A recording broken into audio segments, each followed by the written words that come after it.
Hej Troels, fordi jeg ikke i går kunne være med til fremlæggelsen med Mathilde og Josse, har jeg valgt selv at lave en fremlæggelse, fordi jeg er bange for, at du ellers ville give mig -3, hvis du ikke så, at jeg også har lavet noget.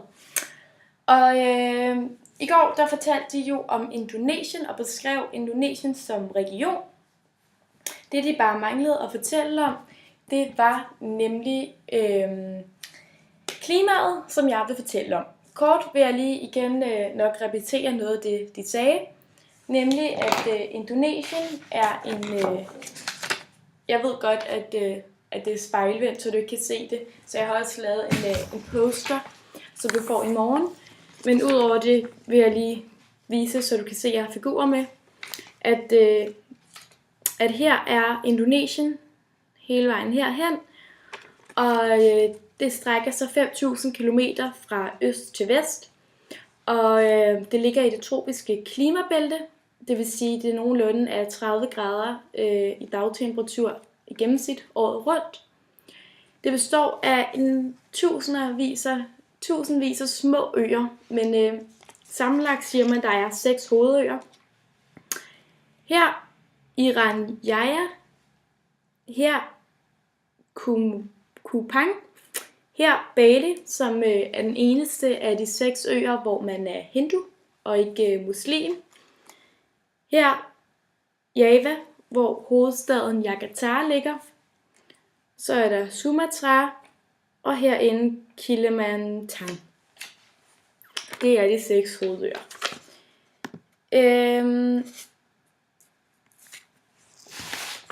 Det er som sagt nogenlunde de samme grader året rundt på alle 6 hovedøer.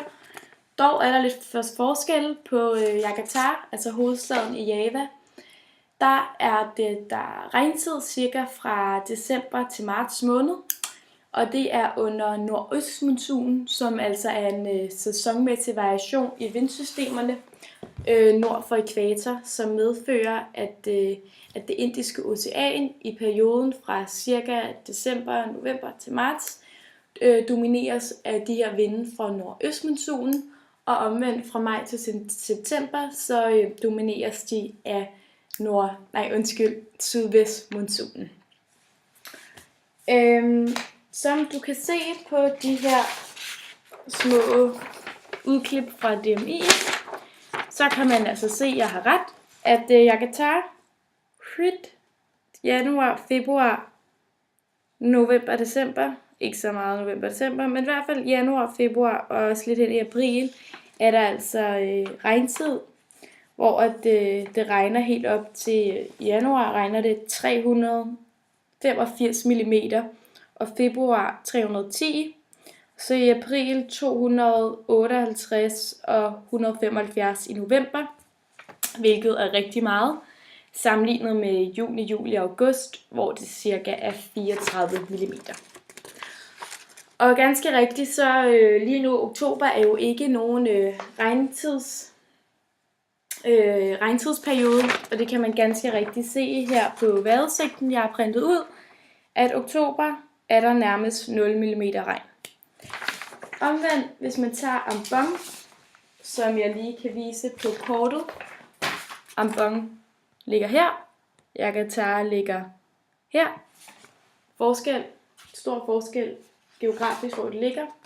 Der er det altså helt omvendt, og der kan man se, at januar, februar, marts måned, er der en millimeter på cirka 21 mm til cirka 101, hvorimod at juni, juli og august er der helt op til 800, 600 og 400 mm regn. Så det er altså omvendt. Så selvom at begge hører under Indonesien, så er der altså klimatiske store forskelle. I 2004, der, som du nok ved, eller som alle nok ved, blev 230.000 mennesker dræbt under flodbølgen ud fra Sumatras kyst her ved det indiske ocean. Situationen var den, at havbunden var massivt presset af nye skorpedannelser, som med tiden blev forsøgt skubbet ind under blandt andet Sumatra, som sagt, som ligger i en subduktionszone. En subduktionszone er jo, hvor at oceanfladen glider ind under en kontinentplade. Når der så sker et pres på det her skorperygget, flytter havbunden sig op eller ned.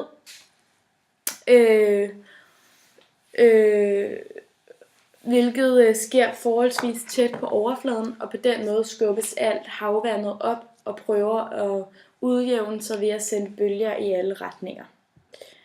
I år 2004 var der altså det her jordskælv, der målte 901 på Richterskalaen, og det gjorde simpelthen, at det sendte kæmpe bølger ind fra det Indiske Ocean ind mod kysterne. Og på denne her figur kan man altså se, at fra 1974 til 2004 var der kun 3 jordskælv, større jordskælv. Efter 2004 kan man se på det her kort, at der er kommet væsentligt flere jordskælv. Og det er simpelthen fordi, at det her kæmpe mega jordskælv målte over 9,3 på Richterskalaen, hvilket er utrolig højt. Og det har altså gjort, at der har været en masse, at jorden ligesom kommer i uro, og der har været en masse efterskælv sidenhen. Hvilket fremgår af figuren. Yes. Og Indonesien er jo et resultat af naturens umådelige kræfter. Landet er sammensat af en masse øer og består af en masse vulkaner. Nemlig 10% af alle verdens aktive vulkaner, eller med tal 150 af alle klodens kendte aktive vulkaner, ligger i Indonesien. Og samtidig udløses her en lang række af klodens kraftigste jordskælv. Som man siger, er det jo en tikkende bombe at bo i Indonesien, hvad enten hvilken af øerne man bor på, fordi at der er simpelthen en masse natur og en masse farlig natur, modsat her i Danmark. Syd og sydvest for Indonesien maser den enorme indo-australske kontinentplade, og den maser sig med ca. 6 cm om året ind under Sundapladen, som det meste af Indonesien hviler på. Problemet er, at hele Indonesien langsomt hæver sig, og når det underjordiske pres med jævne mellemrum bliver for voldsomt, vil jordskorpen give efter med store energiudløsninger som konsekvens. Derudover medvirker den voldsomme proces til at presse den her magma fra vulkanerne op, og delvis smelter bjergarter fra jordens indre helt op til jordoverfladen, hvilket simpelthen med jævne mellemrum er med til at udløse vulkanudbrud. I 2006 så skete der et mindre jordskælv, der blev målt på 3,6 på Richterskalaen. Det skete i Java, på Javaøen, hvor flere tusind bygninger simpelthen faldt sammen, og 5.000 mennesker døde. Det er relativt forfærdeligt, men det er relativt lidt i forhold til så mange, der døde ved flodbølgen. Men samtidig så stod med den her overensstemmelse mellem jordskælvet og den nærliggende vulkan Mont Merapi. Mont Merapi, en af de vulkaner, der er mest aktive på Java.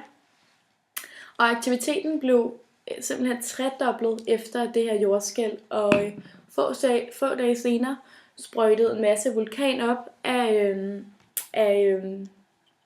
sprøjtede en masse lava op af vulkanen, og der kom simpelthen et vulkanudbrud. Og det mener forskere ligesom var som konsekvens af det her jordskælv, at det ligesom satte noget gang inde i vulkanen. Senere var der igen et lille jordskælv, mindre jordskælv på Java, og igen blev der i 2010 skete der et vulkanudbrud igen i Mont Merapi, som er vulkanen på Jakarta. Udover det, så består Indonesien af en masse spændende natur. Over 10% af verdens tropiske regnskov ligger i Indonesien. Og de indonesiske regnskov er nogle af dem, som forsvinder i det hurtigste tempo. Og det er lidt dumt, for det er et levested for en masse dyrearter. Over 1500 forskellige dyrearter, fuglearter, tusindvis af plantearter og verdens største blomst lever her. Så det er en masse natur, vi skal huske at passe på. Men nu vil jeg ikke sige mere, Troels. Jeg vil derimod vise dig min planche i morgen, som du derfra kan bedømme mig på, fordi så kan du lidt bedre se alle de her figurer, som jeg har tænkt mig at klipse fast på en planche, så du kan se meningen med det hele. Men jeg håber, at du kan se, at jeg nu har lavet noget, og at jeg ikke pjekkede i går, men jeg var rent faktisk syg. Og så håber jeg, at du har en fortsat god aften, og at du ser denne her video.